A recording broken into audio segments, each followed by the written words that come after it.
एक तरफ यूक्रेन के 100 सैनिक पेट्रियट डिफेंस सिस्टम को चलाने की ट्रेनिंग लेने के लिए अमेरिका पहुंचे हैं, तो दूसरी तरफ ब्रिटेन भी यूक्रेन की ताकत को बढ़ाने के अभियान पर है। ब्रिटेन जल्द ही यूक्रेन को चैलेंजर 2 टैंक देने वाला है। ब्रिटेन की कोशिशों का ही नतीजा है कि यूक्रेन की मदद के लिए फ्रांस, जर्मनी ने भी टैंक देने का ऐलान किया है। ब्रिटेन के विदेश मंत्री और रक्षा मंत्री यूक्रेन को वेपन दिलवाने के लिए कई देशों के दौरे पर निकले हैं। फिनलैंड और पोलैंड भी जल्द यूक्रेन को आर्मर्ड व्हीकल और टैंक देने वाले हैं। पुतिन की सेना को चैलेंज देने आ रहा है चैलेंजर।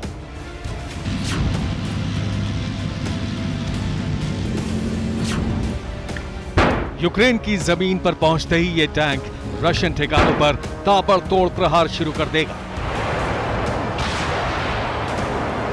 कई किलोमीटर दूर से ही यूक्रेन के सैनिक अब रशियन आर्मी पर बारूद बरसा सकेंगे।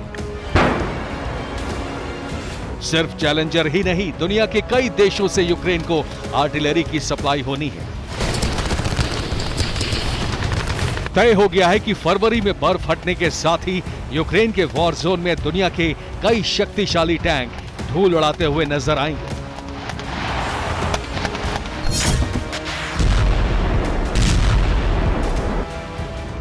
ब्रिटिश टैंक चैलेंजर 2 से पुतिन की बौखलाहट को समझने के लिए आपको इस टैंक की ताकत बताते हैं।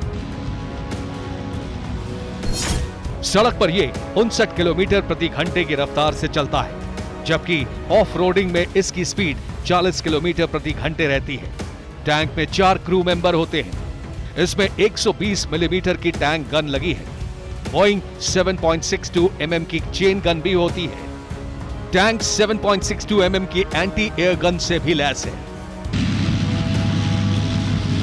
ये एक एडवांस्ड मेन बैटल टैंक है जिसे ब्रिटिश एरोस्पेस सिस्टम ने तैयार किया है।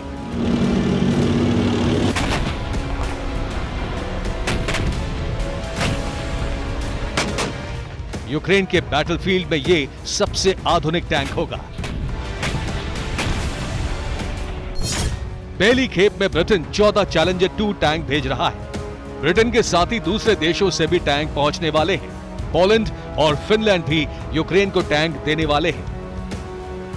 यूक्रेन को मिलने वाले हथियारों की नई खेप में जितने भी नाम हैं, वो युद्ध के मैदान में दुश्मन पर बेहद भारी पड़ते हैं।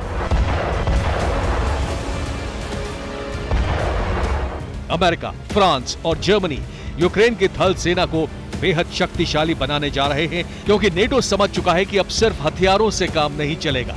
रूस को हराने के लिए हथियार चलाने वाले हाथों को सेफ रखना भी बेहद जरूरी है।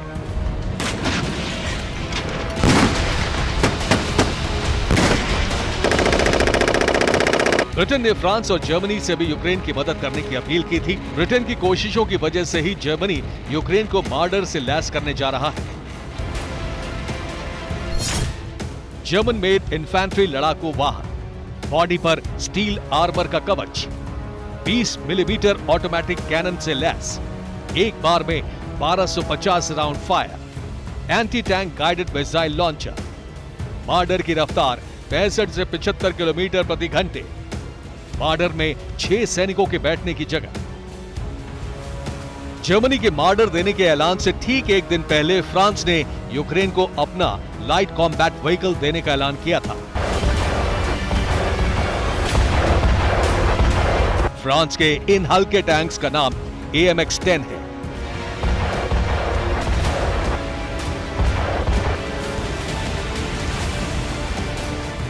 AMX-10 की सप्लाई का मतलब है अब यूक्रेन नेटो देशों से मिलने वाले स्पेशल शेल्स का इस्तेमाल कर सकेगा। फ्रांस के AMX-10 105 मिलीमीटर कैलिबर कैनन से लैस है। AMX-10 में लेजर से सटीक निशाना लगाया जा सकता है। यह 85 किलोमीटर प्रति घंटे की रफ्तार से चल सकता है। जर्मनी से यूक्रेन को लेपर्ड 2 टैंक भी मिलने वाला है। लेपर्ड 2 120 मिलीमीटर कैनन से लैस है। साथ ही इसमें डिफेंस सिस्टम और आर्मर लगा है। स्वीडन यूक्रेन को आर्चर आर्टिलरी सिस्टम्स देने जा रहा है।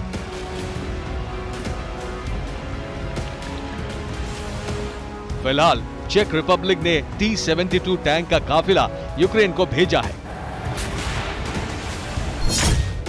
फरवरी मार्च में रूस यूक्रेन पर बड़े अटैक की तैयारी कर रहा है। उससे पहले नेटो यूक्रेन की सेना की ताकत बढ़ाने के लिए कई तरह की प्लानिंग कर रहा है। पेंटागन में कई बैठकों के बाद हथियारों की लिस्ट फाइनल की गई है और यूक्रेन के बारूदी गोदाम को भरने की तैयारी शुरू हो गई है।